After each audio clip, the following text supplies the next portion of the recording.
Hello everyone. આ એક નવી વસ્તુ ચાલુ કરવા જઈ રહ્યો છું હું. તો આ નામલેસ શો લઈને આવી રહ્યો છું, કેમ કે એનું કોઈ નામ મને ખબર નહીં શું રાખું શું નહીં. એટલે આ વસ્તુ એક એવી લાવ્યો છું કે બરોડાના દરેક ફિલ્ડના, કે એકેડેમિક્સ થઈ ગયું, પોલિટિક્સ થઈ ગયું, સ્પોર્ટ્સ થઈ ગયું, એ અલગ અલગ ફિલ્ડના જે સારા એવા આગળ પડતા પર્સનાલિટીઝ હોય એમની જોડથી એ ફિલ્ડનું નોલેજ લેવાનું, એમની કન્ટ્રીબ્યુશન સોસાયટી માટે શું રહી એ ફિલ્ડમાં જઈને એ બધું આખું જાણવાનું, એક ક્યુરિયોસિટી વાળું આખું એક ફંડો છે એ લઈને આવી રહ્યો છું. નોર્મલ આપણે વાત જ કરવાની છે, બીજું કંઈ નહીં, જાણવાનું જ છે કે શું ચાલી રહ્યું છે શું નહીં એ ટાઈપનું. તો આજે સૌથી પહેલી શરૂઆત આપણા બરોડા શહેરના ડેપ્યુટી મેયર ચિરાગ બારોટ એમની સાથે કરી રહ્યો છું. પહેલાં તો કાકા ચાલુ કરતા પહેલાં થેન્ક યુ સો મચ કે તમે કન્સિડર કર્યું આ વસ્તુ, અને આજ સુધી મતલબ કોઈ બી ટાઈમ તમે એમને કીધું કે ના નહીં થાય કે નહીં, આપણે તમે બહુ કાઇન્ડ રહે આ વસ્તુ માટે કે ભાઈ કોઈ બી શિડ્યુલમાં એડજસ્ટ કર્યું, ને આજે બી તમારે ટાઈટ શિડ્યુલ છે પણ તમે આજે આવ્યા, તો એના માટે બધા છેલ્લે પણ હું પહેલાં જ આભાર માની લઉં તમારો. કાકા, વીએમસીથી શરૂઆત કરીએ આપણે. વીએમસીના બેઝિકમાં બેઝિક રોલ્સ, રિસ્પોન્સિબિલિટીઝ એ જરા સમજાવી દો કે શહેરમાં વીએમસી કામ શું કરે, એની ડ્યુટી શું હોય, કેવી રીતે બધું થાય. નમસ્કાર. વડોદરા શહેરમાં વડોદરા કોર્પોરેશન દ્વારા વડોદરા શહેરના નાગરિકોને બેઝિક જે સુવિધાઓ પૂરી પાડવાની હોય એની કામગીરી હોય છે, જેમ કે રોડ, રસ્તા, ગટર, પાણી અને આ રીતની તમામ સુવિધાઓ જે શહેરના નાગરિકોને આપવાની હોય, શહેરની ચોખ્ખાઈ હોય, બધાના ઘરેથી જે ડોર ટુ ડોર દ્વારા કચરો લેવામાં આવતો હોય છે, રોડની સુવિધા છે, પાણી છે, ડ્રેનેજ છે, આ બધી જ સુવિધાઓ વીએમસી દ્વારા પૂરી પાડવામાં આવતી હોય છે. અચ્છા, અમુક એવું વસ્તુ જોઈ રહ્યો છું કે ખાસ કરીને તો યુથમાં કે અવેર નથી કે ભાઈ આ વસ્તુ બી વીએમસી કરી રહ્યું છે, કે આ વસ્તુ ક્યાં જઈને કરવાની હોય, કોને મળવાનું હોય, કેવી રીતે થઈ રહ્યું હોય. તો એવું કંઈક તમારા ધ્યાનમાં આવેલું ખરું કે લોકોમાં અવેરનેસ નથી, કે લોકોને આ ખ્યાલ નથી કે આવી વસ્તુ બી વીએમસી કરી રહ્યું છે, કોઈ એવી વસ્તુ? આમાં એવું છે કે આપણા સમાજ જીવનમાં એક એવી રીત છે કે ભાઈ જેને જ્યારે જે વસ્તુની જરૂર પડે ત્યારે એ વસ્તુનું શોધે છે કે ભાઈ એ આનો ક્યાંથી થાય છે, શું થાય છે.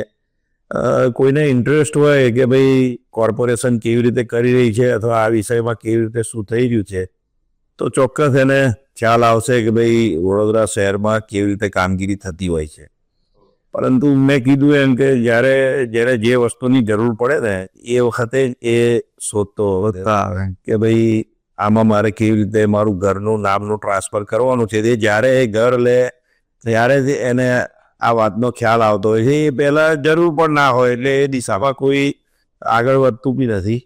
એટલે એ રીતે જેમ યુથને જે વિષયમાં ઇન્ટરેસ્ટ હોય એમાં એને વધારે ખબર પડતી હોય છે. હા, એ ખરું કે જેમાં માથું મારી એ જ ખબર પડે. હા, સીધી વાત છે. હવે કાકા કોર્પોરેશન પર જ આગળ વધીએ. કોર્પોરેશનમાં કોર્પોરેટર્સનો રોલ અને અધિકારીઓ, જે આપણે ઓફિસર્સ કહીએ અલગ અલગ ડિપાર્ટમેન્ટના, એમનો રોલ, એ બેમાં તફાવત શું, એ લોકોની જવાબદારીઓ શું હોય, એ લોકો શું કામ કરે, એ જરા સમજાવો ને. કેમ કે કેટલી વાર એવું જોયું છે કે કોઈ કામ થયું, કોઈ રોડ બન્યો, કશું બી થયું, તો કોર્પોરેટર્સ ક્રેડિટ લેતા હોય, અને કંઈક પછી એમાં માથું પડે કે કંઈક ખોટું થાય, કોઈ હોનારત થાય, તો એમાં પછી મેં જોયું છે કે બધા જે લીગલ આખું પ્રોસિડિંગ થાય એમાં કોઈ દિવસ કોઈ કોર્પોરેટરનું નામ આવતું નથી. તો ક્રેડિટ લેતા વખતે કોર્પોરેટર્સ અને આવા બધામાં ઓફિસર્સ ને અધિકારીઓ, કે જે આપણે કહીએ, એટલે એમાં ડિફરન્સિએશન શું ને આ બધું આખું છે શું?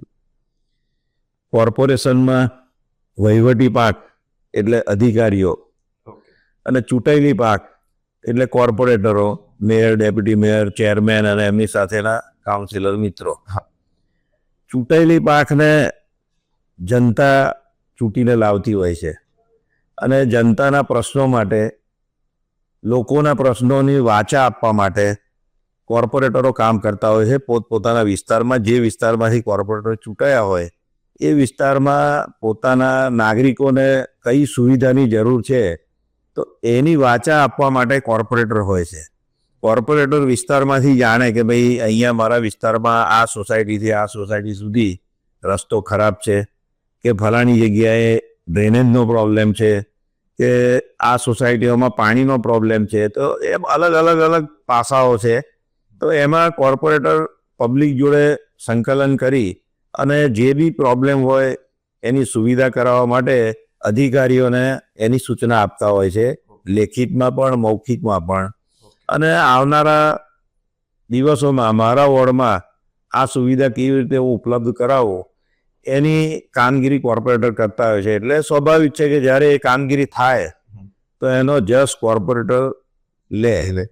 પરંતુ સંકલનના અભાવે જ્યારે કોઈ નવો રોડ બન્યો હોય અને ત્યાં આગળ પછી પાછળથી ઘણીવાર એવું મારા વર્ષોના અનુભવમાં મેં જોયું છે કે નવો જ રોડ બન્યો હોય અને 2-3 મહિના પછી ત્યાં આગળ પાણી કે ડ્રેનેજની લાઈન નાખવાની શરૂઆત થાય. આગળ એ જ પૂછવાનો હતો કે આ બધું આખું ઇમ્પ્લિમેન્ટેશન પ્રેક્ટિકલી બધું આખું એ તંત્ર ચાલી રહ્યું છે.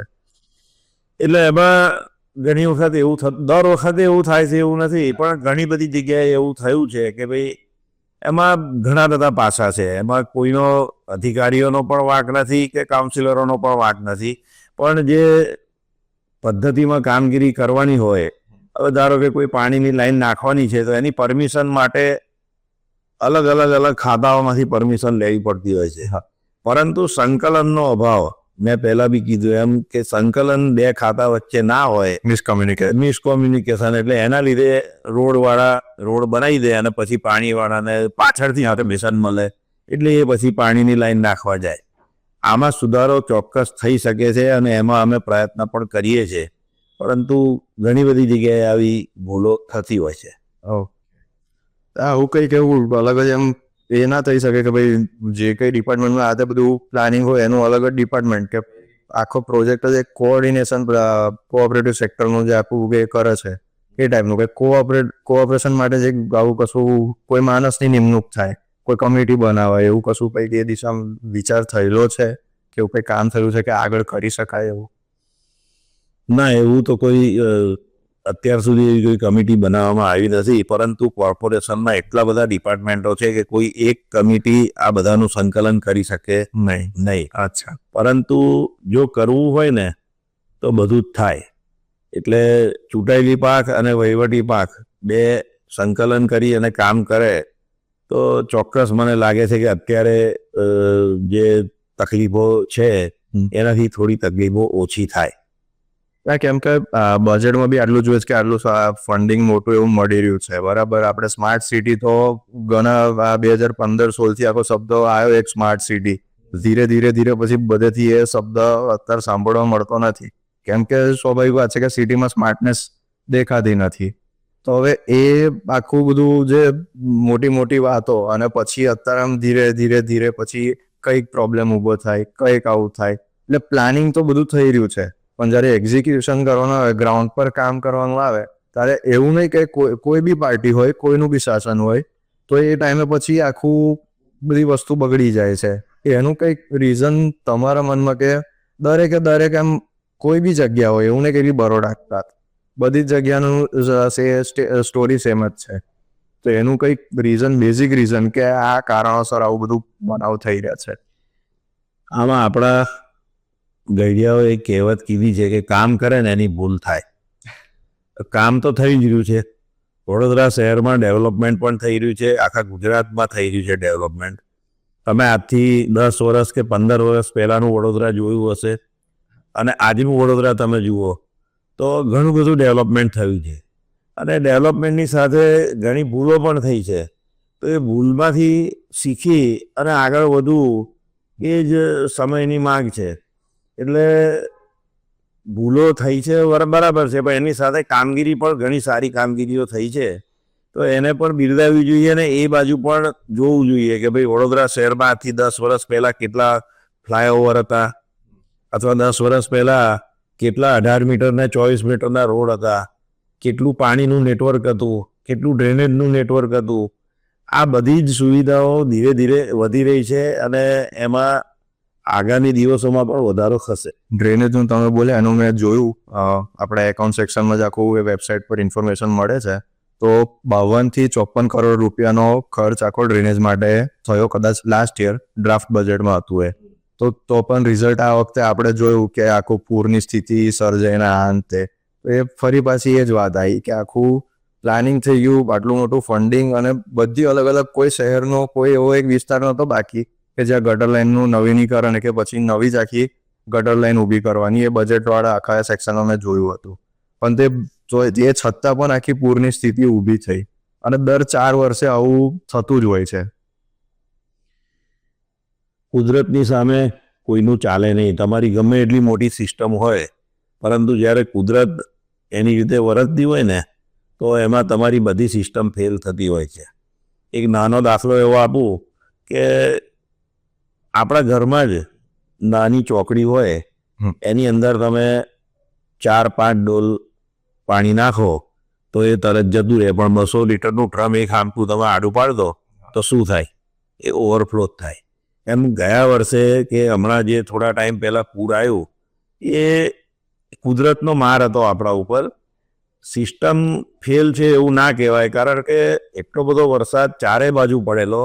આટલા વર્ષોમાં પહેલાં ક્યારેય ગુજરાતમાં એવું નહોતું થયું કે બધા જ જિલ્લાઓમાં રેડ એલર્ટ હોય, અને રેડ એલર્ટની સાથે દરેક જગ્યાએ એક સરખો વરસાદ પડ્યો. પહેલાં એવું હતું કે વડોદરા શહેરમાં 20 ઇંચ વરસાદ 2005-06માં પડેલો, 2019માં પણ એટલો વરસાદ પડેલો, પણ એ વડોદરા શહેરની પેરેફરીમાં વડોદરામાં જ પડેલો. જ્યારે આ વખતે 10-12 ઇંચ 13 ઇંચ જે વરસાદ વડોદરામાં પડ્યો ને, એની સાથે પંચમહાલ જિલ્લામાં, આણંદ જિલ્લામાં, વાઘોડિયામાં દરેક જગ્યાએ 10-10 ઇંચથી ઉપર વરસાદ પડ્યો હતો. એટલે એ જે પાણી સામટું ભેગું થઈ અને નદીમાં જાય, એમાં ઢાઢર નદી હોય, વિશ્વામિત્રી હોય, કે બધી નદીઓ ફૂલ થઈ ગયેલી, એટલે પાણી આગળ જવાનું લેતું નહોતું. અને ઘણા બધા કારણો છે. એવું નથી કે હું કહેતો કે ભાઈ ખાલી કુદરતના લીધે જ થયું છે. વિશ્વામિત્રીમાં જે દબાણો થયા છે વર્ષોમાં, દબાણો એટલે હું એવું કહીશ કે ખાલી બાંધકામ કરેલા દબાણ નહીં, પરંતુ પ્રજા દ્વારા વિશ્વામિત્રી નદીમાં રાતના સમયે કે જ્યારે તંત્ર જ્યાં હોય ને એ સમયે ટ્રેક્ટરો અને ટ્રકોથી પોતાના ઘરે જે બાંધકામ કર્યું હોય એનો સામાન ડમ્પ કરી આવે. નદી કિનારે ડમ્પિંગ થાય છે. આ કોણ કરી જાય છે? કોર્પોરેશન થોડું નાખવા જાય છે. હા, લોકો દ્વારા ડમ્પિંગ કરવામાં આવે છે. એટલે એ બી એક કારણ છે કે ભાઈ નદીમાં ડમ્પિંગ, વર્ષોથી ડમ્પિંગ થતાં નદી સાંકડી થઈ, અને એના લીધે પછી આ પરિણામ આવવા માંડ્યું. બીજા બધા દબાણો બી ગણીએ જ છે આપણે, પણ લોકોએ પણ જાગૃત થવું પડશે અને આ દિશામાં વિચારવું પડશે. જાગૃતતાની વાત કરી તમે, એમાં બજેટમાં એ બી જોયું મેં કે ગોત્રી પાસે યોગા સેન્ટર નવું ડેવલપ થઈ રહ્યું છે, પછી સ્વિમિંગ પુલ્સનું બજેટ પાસ થયું છે. તો એ બધી જે ફેસિલિટીઝ છે એ એના પર લોકોનો ફૂટફોલ હોય છે, લોકો અવેર છે કે આવું બધું કંઈક પ્રોવાઈડ થઈ રહ્યું છે, આપણી માટે બની રહ્યું છે, અને એનું કંઈક મતલબ ઉપયોગ કરી રહ્યા છે સારી રીતે કે નથી થઈ. ચોક્કસ. જ્યારે કોઈ પણ આવી પબ્લિકને લગતી સુવિધાઓ ઊભી થાય છે ત્યારે લોકો એનો ખૂબ જ સારી રીતે ઉપયોગ કરતા હોય છે. જેમ કે ગોત્રી વિસ્તારમાં હું જ્યારે 2010થી 15માં હતો, એ વખતે સ્કેટિંગ રિંગ અને લાઇબ્રેરીનું નિર્માણ કરેલું. એ પહેલાં 5થી 10માં હતો ત્યારે અહીંયા દિવાળીપુરામાં અતિથિ ગૃહ બનાવડાવેલું. આ બધી જ જે સુવિધાઓ ઊભી કરી છે એનો ખૂબ જ સારી રીતે લોકો ઉપયોગ કરે છે. સ્વિમિંગ પુલ આપણો કોરોના વખતે જે બંધ થઈ ગયેલો 2-3 વર્ષ, એ સ્વિમિંગ પુલ હમણાં ગયા વર્ષે ફરીથી ચાલુ કરાયો હતો. એનો પણ પૂરેપૂરો ઉપયોગ લોકો બહુ ખુશ થઈને કરે છે. એમ વડોદરા શહેરના નાગરિકો માટે કોઈ પણ સુવિધા ઉપલબ્ધ કરાવીએ તો એનો ઉપયોગ સારી રીતે થતો હોય છે. ઓકે, એ એમ જાણવા માટે સારી વસ્તુ છે કે લોકો સારી એમ પેલું સરકારી સમજી એમ દુરુપયોગ કરતા હોય ને એ બધું આખું કે ભાઈ એને ગણવાનું જ નહીં, એ બધું અહીંયાની પબ્લિકમાં થોડું ઓછું થઈ ગયું છે. કેમ કે અહીંયા સમાવાળા પર અમે જતા હતા આ સમરમાં સ્વિમિંગ શીખવા, તો ત્યાં બી સારો એવો ફૂટફોલ હતો લોકોનો, અને એ બી બધી આમ જે સુવિધા મળતી હતી એનો સારી રીતે બધો ઉપયોગ થતો હતો. ચોક્કસ. વડોદરા શહેરના નાગરિકો જે કોર્પોરેશન દ્વારા સુવિધાઓ આપવામાં આવે છે, આવી સ્વિમિંગ પુલ હોય, સ્કેટિંગ રિંગ હોય કે રમતગમતના મેદાનો હોય, એનો ખૂબ જ સારી રીતે ઉપયોગ કરે છે અને પોતાનું સમજી અને કોઈ નુકસાન ના થાય એ રીતે ઉપયોગ કરવામાં આવે છે. બાકી દરેક જગ્યાએ નોટરિયસ લોકો તો હોય જ, પણ અહીંયા પ્રમાણમાં વડોદરામાં એવું ઓછું છે. સંસ્કારી નગરી એમ નામ જાળવી રાખે. હા, ચોક્કસ. હવે સંસ્કારની વાત આવી તો વીએમસી ના સંસ્કાર પર આવીએ. કાકા આપણે બંને એમ શું કહેવાય કે મૂર્ખા ગણીશું કે એવું નહીં સ્વીકારીએ કે વીએમસીમાં કંઈ ખોટું થઈ નથી રહ્યું, કરપ્શન કે કોઈ ખોટી રીતનો પૈસો કોઈ માણસ કમાઈ નથી રહ્યું, કે પછી ગમે તે પાર્ટીઓ, આપણે કોઈ એક જણને કે એક પાર્ટીને બ્લેમ નથી કરતા. એ જરા સમજાવો કે ખોટો પૈસો કોઈ માણસ વીએમસીમાં આવીને કેવી રીતે કમાય? હવે એ તો ખોટો પૈસો વીએમસીમાં આવીને કોણ કેવી રીતે કમાય છે એ મેં કોઈ દિવસ ખોટું એવું કર્યું નથી, એટલે મને ખબર ના હોય. પણ હું એવું કહીશ કે જ્યારે લાલચ જે વસ્તુ હોય ને એના લીધે લોકો પ્રેરાતા હોય છે. જે આપવાવાળો હોય એને બી કામની લાલચ હોય અને કામ કરનારાને બી પૈસાની લાલચ હોય, ત્યારે જ આ પરિસ્થિતિનું નિર્માણ થતું હોય છે.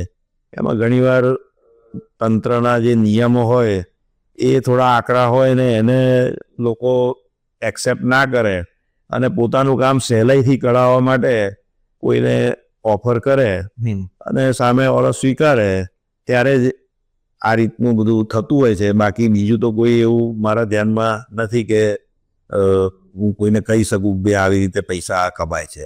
અંડર ધ ટેબલ જે આપણે કહીએ તો વાપરીએ એવું. અંડર ધ ટેબલ તો હવે એ આખા દેશમાં તમે ગમે ત્યાં જાઓ કોઈ પણ કામ કરાવો તો તમારે ધીરજ રાખવી પડે કે ભાઈ તમારું કામ તમે જઈને ઉભા રહો ને તરત થઈ જાય એવું ના હોય. પરંતુ જનરલ પ્રેક્ટિસ એવી છે કે ભાઈ તમે જાઓ એટલે તમારે લાઇનમાં ઉભા રહેવું હોય તો તમને એવું થાય કે ભાઈ લાઇનમાં ક્યાં ઉભા રહું, એટલે તરત તમે કોઈ એજન્ટ શોધો.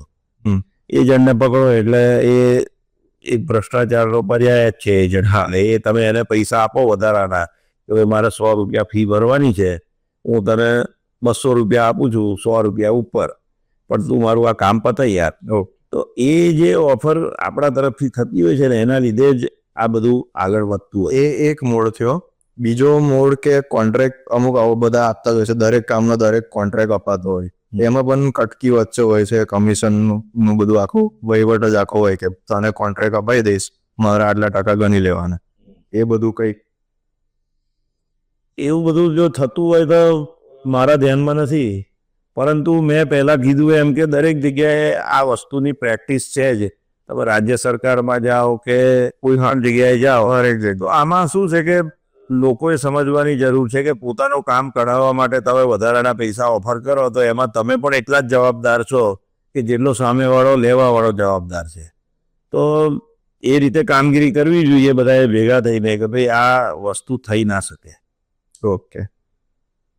હવે આ કરપ્શનની વાત થઈ, પણ તમે કીધું એમ કે તમારા ધ્યાનમાં છે કે અલગ અલગ આ બધી રીતે કરપ્શન થતું હોય, તો પણ નગરપાલિકાએ બી કંઈક નિયમો કે કંઈક પગલાં ભર્યા હશે પાસ્ટમાં જોઈને. તમે કીધું કે ભૂલો પરથી માણસ શીખે ને એ રીતે આગળ અમે કામ કરીએ છીએ, તો એની માટે કંઈ કડક કાયદા નિયમ કોઈ પગલાં? કાયદા તો છે જ, સરકાર તરફથી બી કાયદા બનાવેલા છે, નંબરો પણ લખેલા હોય છે. જે તે જગ્યાએ કોર્પોરેશનમાં પણ ફોન નંબરો આપેલા છે કે ભાઈ કોઈ જગ્યાએ કોઈ તમારી પાસે આ રીતે માગ કરે પૈસાની તો આ નંબર પર જાણ કરવી. જવાબ મળે સરખો? એન્ટી કરપ્શન બ્યુરો છે એ બધા માટે છે. ઓકે. હા. એ કંઈ કોઈ કોર્પોરેશન કે બીજા માટે છે એવું નથી. એન્ટી કરપ્શન બ્યુરો બધા માટે છે. એટલે ત્યાં તમે ફોન કરો તો ચોક્કસ જવાબ મળશે ને રિઝલ્ટ પણ મળશે. અગાઉ ઘણા બધા અધિકારીઓ પકડાયા છે, આપણે છાપાઓમાં વાંચતા હોય છે કે ભાઈ આજે ફલાણી જગ્યાએ ફલાણા વ્યક્તિ લાંચ રૂશ્વત લેતા પકડાયા. તો કાર્યવાહી થતી જ હોય છે. જાગૃત નાગરિક જ્યારે જાગૃત થઈને કામ કરે ને તો ચોક્કસ એના પર કાર્યવાહી થતી હોય છે. હવે આપણે તમારા પર આવીએ કે તમારું બેકગ્રાઉન્ડ અને તમારી એન્ટ્રી પોલિટિક્સમાં એ થોડું જણાવો કે ક્યારથી કેવી રીતે આવ્યા, કોઈ ઇન્ટરેસ્ટ હતો તમારો કે કોઈ લઈને આવ્યું, શું આખું બેકગ્રાઉન્ડ આનું? મારા બેકગ્રાઉન્ડમાં હું કહીશ તો હું આમ પોલિટિક્સમાં આવવા માટે કોઈ દિવસ મેં વિચાર કર્યો નહોતો. પહેલાં જ્યારે હું વિદ્યાર્થી કાળમાં હતો એ વખતે આ થોડો આગળ પડતો હતો, લીડરના ગુણ મારામાં હતા એવું હું જાતે કહીશ તો બરાબર નહીં લાગે, પણ સ્કૂલ ટાઈમથી જ બધા મિત્રોની વચ્ચે આગેવાની હું કરતો હતો, અને લીડર એટલે આગેવાન. હા. પણ કોઈ દિવસ પોલિટિક્સમાં આવવાનું એવું મેં વિચાર્યું નહોતું. પરંતુ જ્યારે 1990માં રામ રથયાત્રા નીકળી, માન્ય અડવાણીજી એ રથયાત્રા લઈને સોમનાથથી નીકળ્યા હતા, અને એ રથયાત્રા જ્યારે વડોદરા આવી એ વખતે અમને લોકલ જે કાર્યકર્તાઓ હોય કે RSS હોય કે વિશ્વ હિન્દુ પરિષદ હોય, બજરંગ દળ હોય, એ લોકો દ્વારા મેસેજ મળેલા કે આ રીતે આપણે રામ રથયાત્રા વડોદરામાં આવી રહી છે અને આપણે એના સ્વાગત માટે જવાનું છે.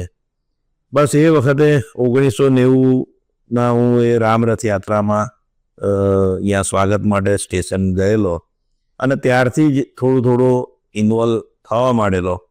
અને પછી ધીરે ધીરે ભારતીય જનતા પાર્ટીના કાર્યાલય ઉપર જતો થયો.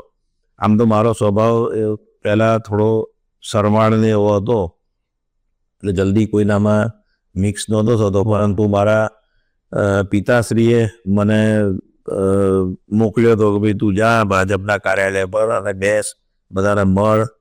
એમ કરતાં કરતાં બધા જોડે ઓળખાણ થઈ અને ધીરે ધીરે ઇન્વોલ્વ થયો. આ સારો પોઈન્ટ બોલ્યા તમે કે તમારા પપ્પાએ તમને મોકલ્યા. આજે હવે મેં હમણાં નેક્સ્ટ પોઈન્ટ મારો એ જ હતો કે યુથની એન્ટ્રી પોલિટિક્સમાં. આજે કોઈ પોલિટિશિયન બી પોતે મેં કેટલાને એવા સાંભળ્યા છે કે ના એના છોકરાને કે તું ભાઈ આ બધી માથાકૂટમાં પડીશ ના, તું શાંતિ કંઈ કામ ધંધો કર, પોલિટિક્સમાં આપણે પડવાની જરૂર નથી. તમને તમારા પપ્પાએ સામેથી મોકલ્યા, તમારા છોકરાઓને તમે મોકલવા માગશો? મારા છોકરાઓને જો ઇન્ટરેસ્ટ હશે તો ચોક્કસ હું એમને મોકલીશ આ લાઈનમાં. કારણ કે પોલિટિક્સ એટલે બધું જ ખરાબ હોય એવું નથી. તમે પોતે કેવા છો એના ઉપર બહુ મોટો આધાર રાખે છે. કોઈ પણ દૂષણ ત્યારે જ લાગે કે જ્યારે તમે એને એક્સેપ્ટ કરો. તમે પોતે જ્યારે એક્સેપ્ટ ના કરો એ દૂષણને તો તમને એ લાગવાનું જ નથી. અને પોલિટિક્સમાં તમે આવો છો તો તમારી શું વિચારધારા છે, પોલિટિક્સમાં આવીને તમે શું કરવા માગો છો, એ કન્સેપ્ટ ક્લિયર હોવો જોઈએ. કે ભાઈ પોલિટિક્સમાં આવીને તમે પોતાનું કરવા માગો છો કે સમાજ માટે કંઈક કરવા માગો છો. હું પોલિટિક્સમાં આવ્યો હતો એ હિન્દુત્વના લીધે આવ્યો હતો. હિન્દુ વિચારધારાના લીધે ભારતીય જનતા પાર્ટીને મેં પસંદ કરી હતી. એટલે એ મારો એમ ક્લિયર હતો કે ભાઈ મારે હિન્દુ વિચારધારાને જે પાર્ટી આગળ કરતી હોય એમાં હું હવે કામ કરીશ. હવે એ વખતે મેં એવું વિચાર્યું નહોતું કે હું કોર્પોરેટર થઈ જઈશ, 2 વાર 3 વાર કોર્પોરેટર થઈશ ને આ શહેરનો ડેપ્યુટી મેયર થઈશ, કે એવું કોઈ વિઝન નહોતું. બસ એક એવું હતું કે ભાઈ હિન્દુત્વના લીધે આપણે આ ભારતીય જનતા પાર્ટી જોડે જોડાવાનું છે અને કામ કરવાનું છે સમાજ માટે. એ રીતે હું જોઈન થયેલો. હવે પોલિટિક્સની વાત આવે ને એટલે PMની વાત આવે, પ્રાઇમ મિનિસ્ટર નહીં, P for power, M for money. એટલે આજકાલના યુથનું જે આપણે તમે વાત કરી કે તમારું ક્લિયર હોવું છે તમે શેના માટે જઈ રહ્યા છો, તો હોપ તો બધાનો એ જ હોય છે કે ભાઈ પોલિટિક્સમાં જઈએ, જોડાઈએ, આગળ પડતા કોઈ નેતા બનીએ અને બસ પછી પાવર આવી જાય, પૈસો આવી જાય, બીજું શું જોઈએ. અને આપણે એ વસ્તુ એમને એમ નથી આ લોકોને મગજમાં આવતું, એ વસ્તુ થઈ રહી છે હકીકતમાં, એટલે આવે છે. તો એ વિશે જરા જણાવો કે છોકરાઓએ કેવો માઇન્ડસેટ રાખવો છે. જો કોઈને આવવું જ છે એઝ અ કરિયર ઓપ્શન અને જોવો જ છે પોલિટિક્સને, તો શું માઇન્ડસેટથી આવું? તો તમે કીધું કે પોતે ક્લિયર રહેવું, પણ સામે એક્ઝામ્પલ આવો બધો આખો આપણે જોઈ રહ્યા છે કે કોઈ નેતા ધારાસભ્ય બને પછી એન્ડોવર આવી જાય, ફોર્ચ્યુનર આવી જાય. આજકાલ તો સોશિયલ મીડિયામાં બી બધું આટલું શો ઓફ બધું ચાલી રહ્યું છે. તો આજકાલ બધો એમ 99% છોકરાઓને જો કોઈને પોલિટિક્સમાં આવવું હોય તો રીઝન તો આ જ હોય છે કે ભાઈ પૈસો મળશે, પાવર મળશે, બસ દુનિયા જીતી લીધી. પોલિટિક્સમાં આવો ને એટલે તમને પાવર મળે 100%, દરવાજા ખુલી જાય બધા. પણ એ પાવરનો ઉપયોગ તમારે કઈ દિશામાં કરવો છે એ પણ તમારું નક્કી હોવું જોઈએ. નહીંતર એ જ પાવર તમને ખાઈ જશે. એટલે પાવરનો ઉપયોગ લોકોના સમાજ ઉપયોગ માટે કરો. તમને જે લોકો વોટ આપી અને નેતા બનાવે અને તમને આગળ કરે, તો એનો ઉપયોગ તમારે એ લોકોની સુવિધા કેવી રીતે હું વધારું, એ લોકોના કામ કેવી રીતે આ પાવરથી હું કરું, એના માટેનો પાવર હોય છે. હું એવું કહું છું કે યુથે ચોક્કસ રાજકારણમાં આવવું જોઈએ. આ દેશને સારી રીતે આગળ લાવવો હોય, સારી રીતે ચલાવવો હોય તો આજના યુથે આવા રાજકારણમાં આવવું જ જોઈએ. એમનો ઉદ્દેશ નક્કી કરી અને રાજકારણમાં એમણે પ્રવેશ કરવો જોઈએ. આજનું જ મન કી બાત તમે જોયું હશે તો માન્ય વડાપ્રધાનશ્રીએ મન કી બાતમાં આનો ઉલ્લેખ કર્યો છે કે આખા દેશના યુથને રાજકારણમાં લાવવા માટે એમણે એક મુહિમ શરૂ કરી છે અને 1 લાખથી પણ વધારે યુવાનોને રાજકારણમાં જોડાવા માટે એમણે આહ્વાન કર્યું છે અને એના માટેના પ્રોગ્રામો એ લાવી રહ્યા છે આવનારા દિવસોમાં. તો આ શું બતાવે છે કે પોલિટિક્સ એ ડર્ટી પોલિટિક્સ નથી, પરંતુ દેશને આગળ લઈ જવા માટે, આ દેશનો વિકાસ કરવા માટે 2047માં આ દેશને દુનિયાનું પાવર કેન્દ્ર બનાવવા માટે માનનીય મોદીજી કામ કરી રહ્યા છે. એના માટે યુવાનોની ખાસ જરૂર છે. એ વિચાર મારો બી એવો છે કે દરેક, ભલે તમે પોલિટિક્સમાં ઇન્વોલ્વ ના થાવ, પણ પોલિટિકલી અવેર તો રહેવું પડે માણસે કે શું ચાલી રહ્યું છે.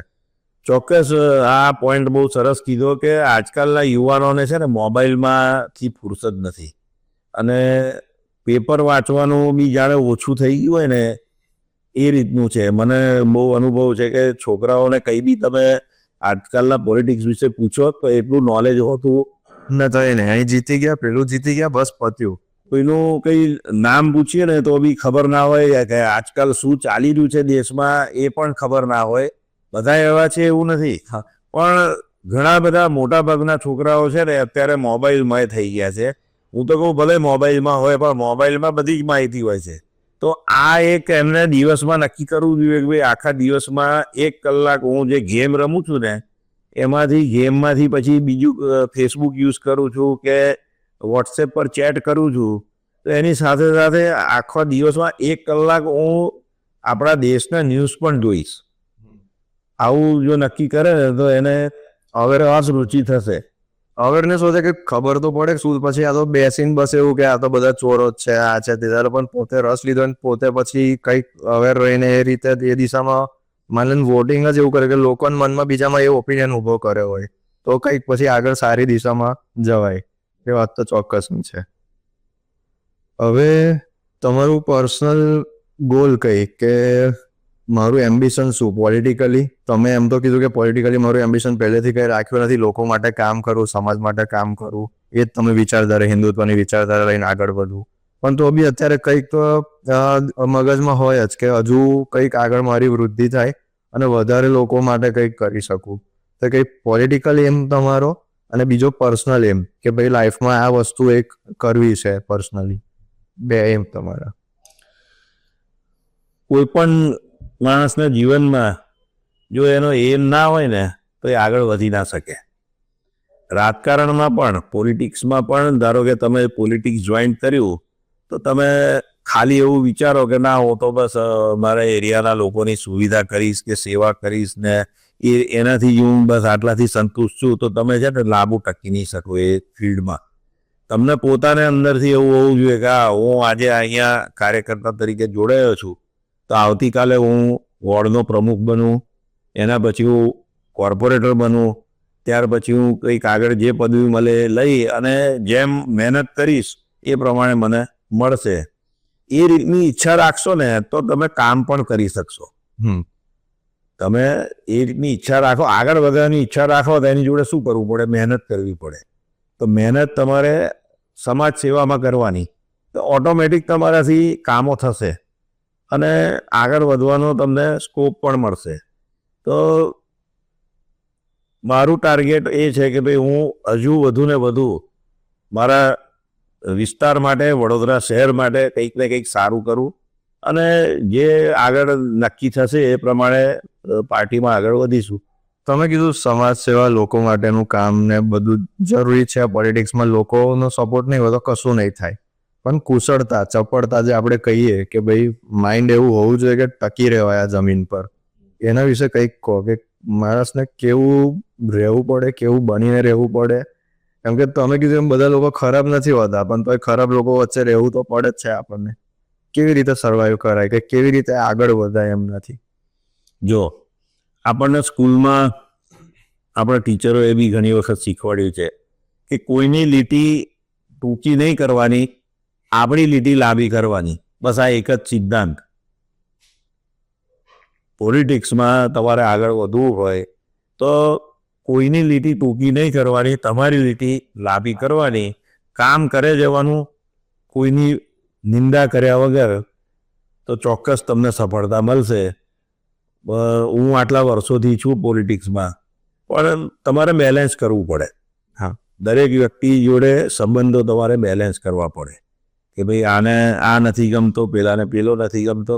આપણે એ રીતે સંબંધ રાખીને આપણે જે એમ છે એને ધ્યાનમાં રાખીને આગળ વધવા.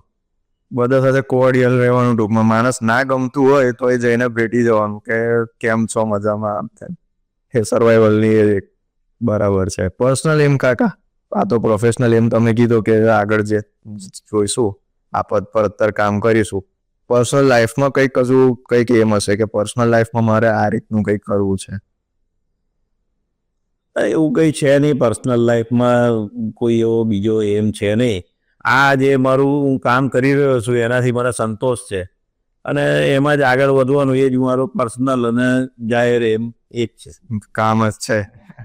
કામની વાત આવી તો હવે આપણે હેલ્થની પણ વાત કરી લઈએ કે બેલેન્સ કેવી રીતે કરો. જે દિવસ ઘરે આવ્યો તો આંટીને મળ્યો હતો કે બીમાર છે અને કંઈક તમારા ડ્રાઈવરને પણ કીધું કે બીપીની ગોળી આપવાના, આમ તેમ. બધું મેનેજ કેમનું થાય બંને સાઈડનું? મેનેજ કરવું અઘરું છે પણ કરવું પડે. કે ભાઈ આપણે તમારી સ્વાસ્થ્ય સારું ના હોય તો તમે કશું કરી ના શકો. એના માટે નિયમિતતા જરૂરી છે.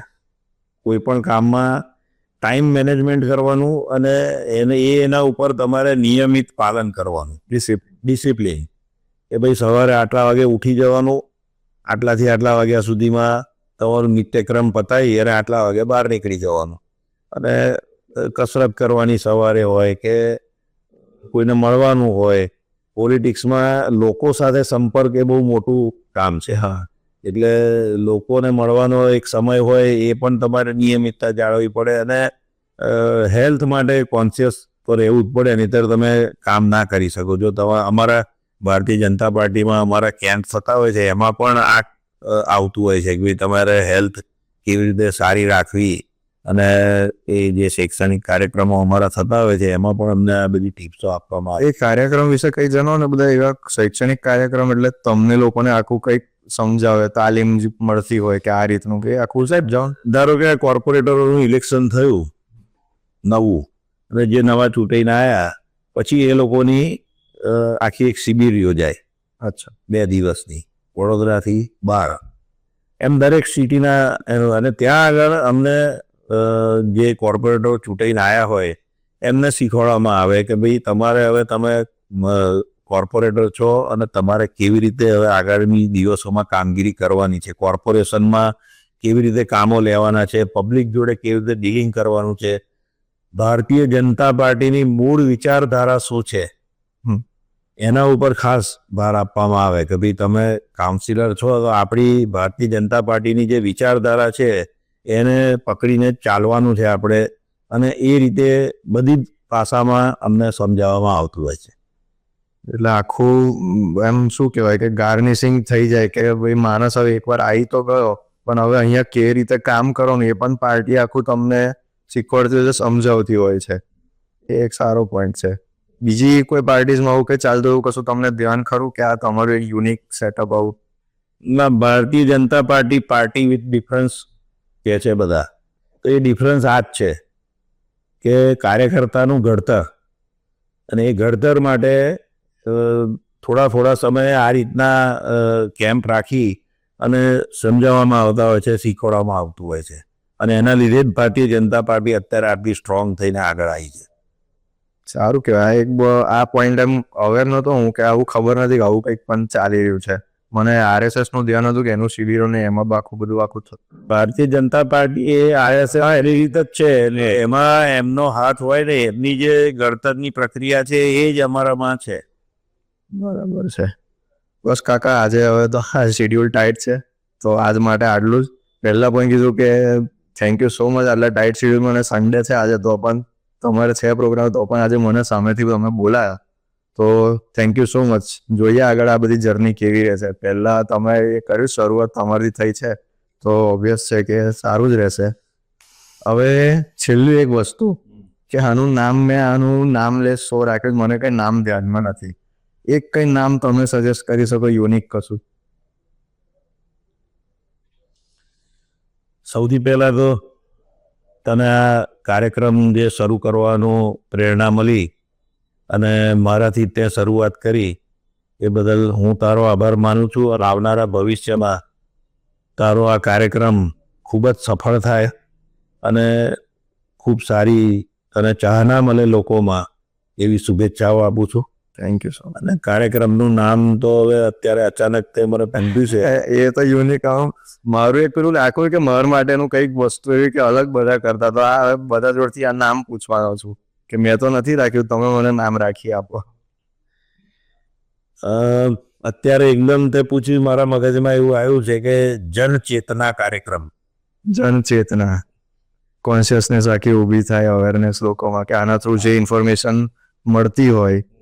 બરાબર છે, જનચેતના. આ એક મારું સજેશન છે, પછી તો જે રાખવું હોય તે. ના, નામ તો આજ રહેશે, ખાલી સજેશન લે પણ બધા છો એમનું વિચાર પ્રમાણે નામ તો એકવાર રખાઈ ગયું કે ભાઈ નામ વગરનો શો છે, લોકો જે નામ આપે એ ખરું એમની માટે. થેન્ક યુ સો મચ કાકા. નમસ્કાર.